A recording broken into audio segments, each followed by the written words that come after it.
क्या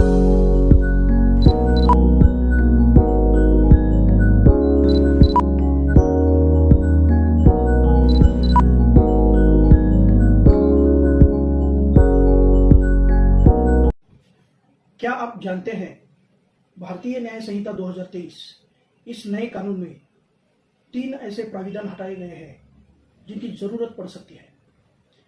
पहला है कलम 497 व्यभिचार, दूसरा है कलम 377 अनैसर्गिक अपराध यानी अननेचुरल ऑफेंस, और तीसरा है कलम 309 यानी आत्महत्या का प्रयास करना।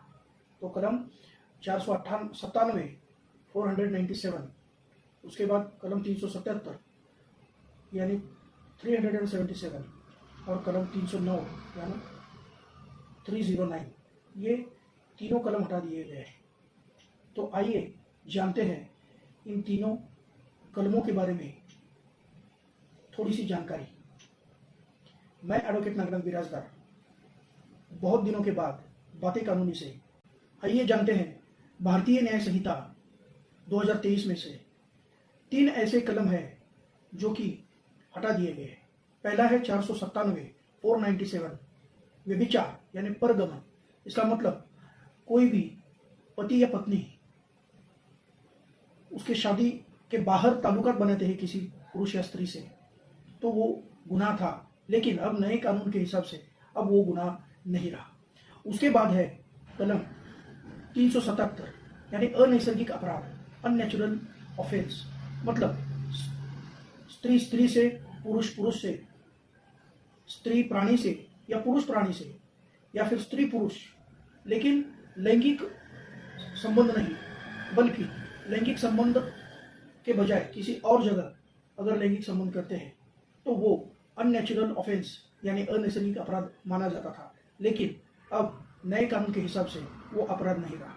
भारतीय न्याय संहिता का जो 309 कलम लिया नहीं गया है, यानी भारतीय दंड संहिता से 309 कलम हटा दिया गया है, वो कलम था आत्महत्या का प्रयास करना। आत्महत्या का प्रयास मतलब जो आत्महत्या की कृति या फिर क्रिया असफल हो जाती है तो वो आत्महत्या का प्रयत्न कहा जाता है। अगर वो आदमी आत्महत्या करते वक्त बच जाता है तो वो आत्महत्या का प्रयास का गुनहगार होता है और उसे सजा दी जाती थी भारतीय दंड संहिता के अनुसार। लेकिन अब आत्महत्या करना या फिर आत्महत्या करने का प्रयास करना ये गुनाह नहीं रहा, क्योंकि उसके बारे में जो भी प्राविधान था वो नया कानून भारतीय न्याय संहिता में नहीं लिया गया है।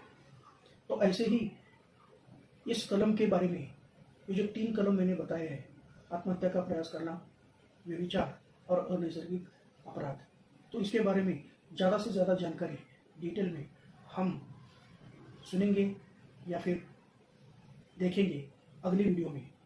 तो सब्सक्राइब कीजिए, शेयर कीजिए, लाइक कीजिए और कमेंट कीजिए और ज़्यादा से ज़्यादा लोगों तक मेरा वीडियो पहुँचाइए। अगर आपको पसंद आया है तो उसके बारे में ज़रूर अपना अभिप्राय इसके नीचे कमेंट बॉक्स में दीजिए। धन्यवाद।